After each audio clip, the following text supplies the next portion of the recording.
मनगढ़ंत अहादीस का तज़किरा चल रहा था कि जो हकीकत में हदीस नहीं होती,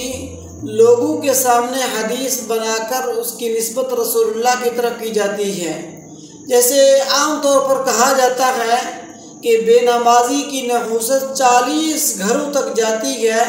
इसका हदीस के साथ कोई ताल्लुक़ नहीं है, ये रसूलुल्लाह सल्लल्लाहु अलैहि वसल्लम का फरमान नहीं है। और इसी तरह कहा जाता है कि जब अल्लाह रब्बुल इज़्ज़त किसी की तरफ एक मर्तबा रहमत की नज़र से देखते हैं तो उसको अल्लाह रब्बुल इज़्ज़त जिहाद के लिए कबूल करते हैं, और जिसकी तरफ अल्लाह रब्बुल इज़्ज़त 10 मर्तबा रहमत की निगाह से देखते हैं तो उसको अल्लाह रब्बुल इज़्ज़त हज के लिए कबूल करते हैं,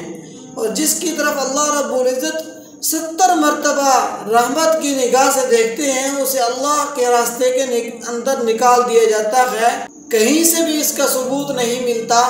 न रसूलुल्लाह सल्लल्लाहु अलैहि वसल्लम के फरामीन में से, न ही सहाबा के फरामीन में से। लोग सुनकर ऐसे कह देते हैं और कह देती हैं कि फ़लाँ मौलाना साहब ने बयान किया, फ़लाँ बुज़ुर्ग से मैंने सुना है, ये फ़लाँ मौलाना की बात हो सकती है, बुज़ुर्ग की बात हो सकती है, लेकिन रसूलुल्लाह सल्लल्लाहु अलैहि वसल्लम का ये फरमान नहीं है। और किसी मौलाना के बयान करने से रसूलुल्लाह सल्लल्लाहु अलैहि वसल्लम की वो हदीस नहीं बन सकती, बल्कि ये मनगढ़ंत है, इसका अहादीस रसूलुल्लाह सल्लल्लाहु अलैहि वसल्लम के साथ कोई ताल्लुक़ नहीं है। इस तरह की बातें करने वालों को अपनी आखिरत की फ़िक्र करनी चाहिए कि रसूलुल्लाह सल्लल्लाहु अलैहि वसल्लम के ऊपर इतना बड़ा बहतान लगाना ये कोई बड़ी ही जसारत की बात है कि आप सल्लल्लाहु अलैहि वसल्लम ने फरमाया, मन कज़ब अलैया मुतअम्मिदन फल्यतबव्वा मक़अदहु मिनन नार। एक बात मैंने नहीं कही,